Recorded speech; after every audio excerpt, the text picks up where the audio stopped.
భారత్ పాక్ల మధ్య యుద్ధం వస్తే భారత అమ్ముల పొదిలో ఉన్న మిసైల్స్లో ద మోస్ట్ పవర్ఫుల్ మిసైల్స్ ఏంటంటే అగ్ని. ఈ అగ్ని 1 నుంచి 5th వరకు ఉంటుంది. అగ్ని 5 అనే మిసైల్ రేంజ్ ఎంతంటే 5000 కిలోమీటర్స్. కానీ ఇది అబద్ధం. యాక్చువల్గా రక్షణ శాఖ పరిశోధకుల అభిప్రాయం ప్రకారం ఇది 8000 నుండి 10,000 చదరపు కిలోమీటర్ల ప్రాంతాన్ని ఎక్కడైనా మనం దాడి చేయొచ్చు. ఎందుకంటే ఇంటర్నేషనల్ MTCR అని ఉంటుంది, okay, missile technology control regime మీద దాని ఆధారంగా మనం రేంజ్ చెప్తే మనకు కొన్ని ఇంపోర్ట్స్ రావన్నమాట. అందువల్ల ఈ అగ్ని 5th రేంజ్ మనం భారతదేశం చెప్పలేదు, కానీ అది 10,000 కిలోమీటర్లు ఉంటుంది. అంటే పాకిస్తాన్ ఉండేది యాక్చువల్గా 3 కిలోమీటర్, రాజస్థాన్ నుంచి ప్రయోగిస్తే 3,000 కిలోమీటర్లు, 2,000 కిలోమీటర్ల కంటే ఎక్కువ లేదు. కాబట్టి అగ్ని 5 అనేది చైనాకి సరిపోతుంది. అదేవిధంగా పృథ్వీ మిసైల్ ఒకటి ఉంటుందండి. ఈ పృథ్వీ షార్ట్ రేంజ్ 150 కిలోమీటర్ల నుంచి 600 కిలోమీటర్ల వరకు ఉంటుందన్నమాట. ఇది దగ్గరికి వెళ్ళి ప్రయోగించాలి. కానీ అగ్నిని ఈ హైదరాబాద్, బెంగళూరులో ఉండి కూడా పాకిస్తాన్ని ప్రయోగించవచ్చు. సో అగ్ని మిరువు టెక్నాలజీతో ఉంటుంది కాబట్టి ఈ అగ్నిని ఎదుర్కోవడం అనేది పాకిస్తాన్కి అసంభవం. మనం ఇస్లామాబాద్ ఏ సిటీనైనా మనం కొట్టవచ్చు. అదేవిధంగా ఈ అగ్ని బీజింగ్ను కూడా కొడుతుందండి. దాంతోపాటు రెండో మిసైల్ ఏంటంటే ఇప్పుడు భారత అమ్ముల పొదిలో పరిశోధన అయిపోయింది, రావాలి, ప్రయోగించాలి మనం. అదేంటంటే సూర్య. ఈ సూర్య మిసైల్ ఏంటంటే ఈ సూర్య మిసైలు భూమి మీద ఏ ప్రాంతంనైనా మనం కొట్టేయచ్చు, ఇంక్లూడ్ వాషింగ్టన్ డీసీని, యూరోప్లో ఉన్న ఏ క్యాపిటల్ అయినా కొట్టవచ్చు. దీని రేంజ్ 16,000 కిలోమీటర్లు అండి. అంటే భూమి మీద ఏ ప్రాంతం మీదైనా మనం దాడి చేయొచ్చు.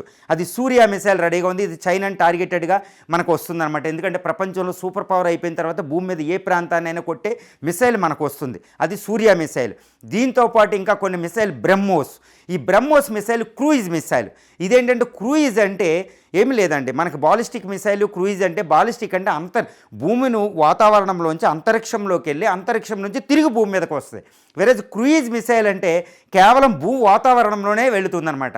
ఈ బ్రహ్మోస్ మిసైల్ తిరుగులేని అస్త్రం అనమాట. అసలు ఆ ఎదుటి శత్రువు దాన్ని ఆపడం అనేది అసంభవం, దాన్ని గుర్తించడం కూడా కుదరదనమాట. ఇంక్లూడ్ చైనాకు కూడా కుదరదండి.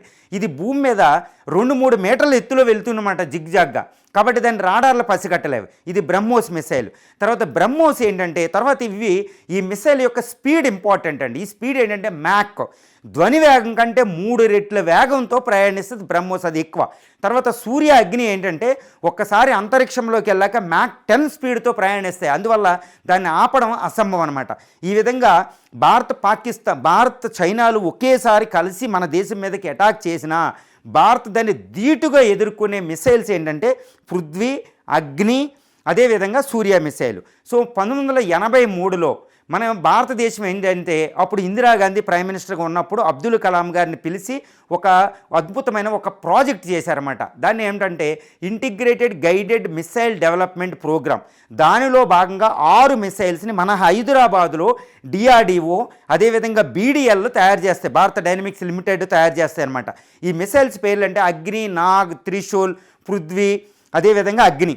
దీని తర్వాత ఆకాశ్ అని ఒకటి ఉంది. ఈ 6 మిసైల్తో పాటు ఇప్పుడు సూర్య తయారు చేసింది. ఇవి ఖండాంతర క్షిపణులు.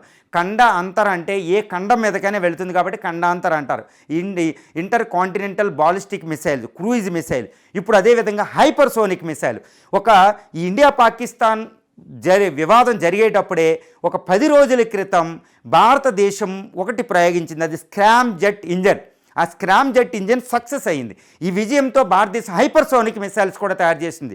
అదే బ్రహ్మోస్ బ్లాక్ 2 మిసైల్ అంటారు. సో ఈ విధంగా బ్రహ్మోస్ మిసైల్స్ ఉన్నాయి, క్రూయిజ్ మిసైల్స్ ఉన్నాయి, హైపర్సోనిక్ మిసైల్స్ ఉన్నాయి, ఇంటర్ కాంటినెంటల్ ఉంది, షార్ట్ రేంజ్ ఉంది, మీడియం రేంజ్ ఉంది. సో ఈ మిసైల్ టెక్నాలజీలో మన భారతదేశం చైనా, రష్యా, ఈవెన్ అమెరికాతో కూడా సరితూగలదు. కాబట్టి చైనా, పాకిస్తాన్ వాళ్ళు ఒకేసారి 2 ఫ్రంట్ వార్ చేస్తే మనం ధీటుగా ఎదుర్కోవడానికి కావలసిన శస్త్రాలు మన మిసైల్స్ రూపంలో ఉన్నాయి. కాబట్టి భారతదేశానికి తిరుగులేదు. భారతదేశం ఏ దేశాన్ని ఎదుర్కొంటుంది. అసలు భారతదేశం మీద చైనా, రష్యాలు అంటే కన్నెత్తి చూడడానికి కూడా భయపడుతుంది.